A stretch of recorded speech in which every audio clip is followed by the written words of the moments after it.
আসসালামু আলাইকুম। আজকের রেসিপিতে থাকছে খুব অল্প উপকরণ দিয়ে এরকম সফট নরম কেক, বার্থডে কেক কীভাবে বাচ্চাদের জন্য বাসায় বসে তৈরি করা যায়। আজকে আমি চায়ের কাপ দিয়ে মেপে কেক বানানোর রেসিপিটি দেখাবো। অনেকের বাসায় মেজারমেন্ট কাপ থাকে না, তাই আজকে আমি চায়ের কাপ দিয়ে মেপে রেসিপিটি দেখাবো। সো প্রথমে আমি এখানে এক কাপ ময়দা নিয়েছি, হাফ কাপেরও কম আমি কোকো পাউডার নিয়েছি, হাফ চামচ সোডা নিয়েছি, আর হলো 1 চামচ বেকিং পাউডার নিয়ে ভালো করে আমি গুঁড়োগুলোকে এভাবে চেলে নেব। আমার হাতের কাছে এইটা ছিল, তাই আমি এটাতেই চেলে নিচ্ছি। আপনারা চাইলে যে কোনো কিছুর মধ্যে ভালো করে এইভাবে গুঁড়োগুলো চেলে নেবেন। ভালোভাবে গুঁড়োগুলো আমি চেলে নেওয়ার পর দেখেন এখানে কতগুলো দানা দানা আসছে। সো তার জন্য আমি ভালো করে গুঁড়াগুলো চেলে নেওয়ার পর আমি একটা বাটিতে নর্মাল টেম্পারেচার রাখা 2টা ডিম নিয়ে দেব। ফ্রিজে রাখা ডিম যদি দেন তাহলে কমপক্ষে 2 থেকে 1 ঘন্টা আগে ডিমটা বাইরে বের করে রাখতে হবে। তারপর আমি 2টা ডিম দিয়ে ভালো করে ব্লেন্ড করে নেব।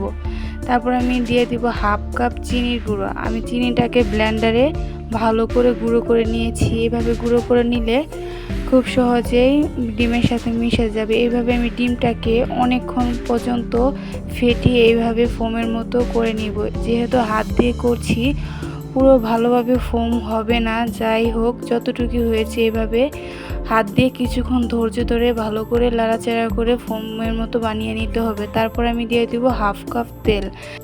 এখানে তেলটা দেওয়ার পর আর বেশিক্ষণ লাড়াচাড়া করতে হবে না। তারপর আমরা এখানে দিয়ে দিব চেলে রাখা গুঁড়োগুলো। আস্তে আস্তে গুঁড়োটাকে দিয়ে আমি ভালো করে মিশিয়ে নিব। এখানে ভিডিওটা তো করে দেওয়া হয়েছে, আপনারা আস্তে আস্তে ভালো করে উপকরণগুলো মিশিয়ে নেবেন। উপকরণগুলো মিশানো হয়ে গেলে যখন একটু টাইট হয়ে যাবে তখন লিকুইড দুধ অথবা গুঁড়া দুধ ভালো করে গুলিয়ে এখানে একটু একটু করে দিয়ে ভালোভাবে ব্যাটারটাকে মিশিয়ে নিতে হবে।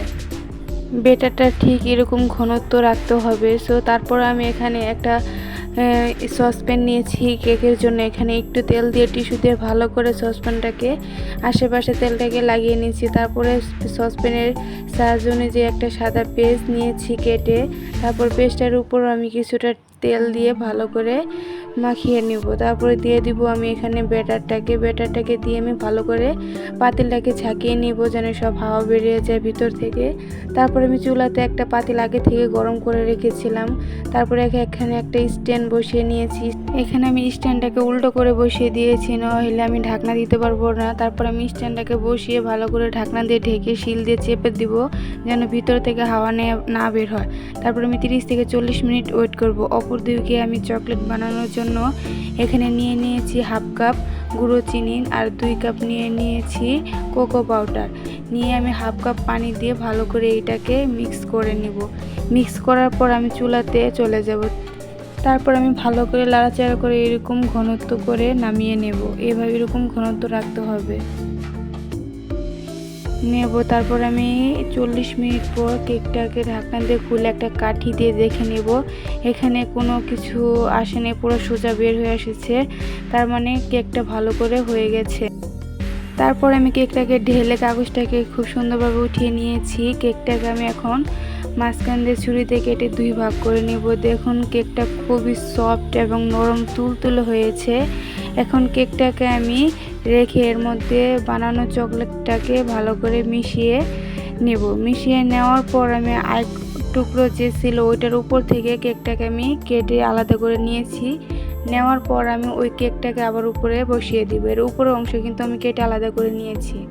এখানেও আমি চকলেট দিয়ে ভালো করে সুন্দর করে ডেকোরেশন করে নিব। তারপর আমি এখানে ফুটে ওঠার জন্য দিয়ে দিব বাচ্চাদের যে জেমস চকলেটগুলো থাকে, জেমস চকলেটগুলো। এখানে জেমস চকলেটগুলো দিয়ে আমি পরিবেশন করে নিব। সো গাইস, ভিডিওটি যদি ভালো লাগলে অবশ্যই subscribe and comment share like করে যাবেন। ভিডিওটি যদি একটুও ভালো লেগে থাকে অবশ্যই কমেন্টে জানিয়ে যাবেন। সো দেখেন কেকটা আমি কেটে নিয়েছি, কেটে আপনাদের দেখাচ্ছি। ভিতরেরটা খুবই সুন্দর ছিল। সো আজকের রেসিপিটি এ পর্যন্তই থাকবে। আল্লাহ হাফেজ।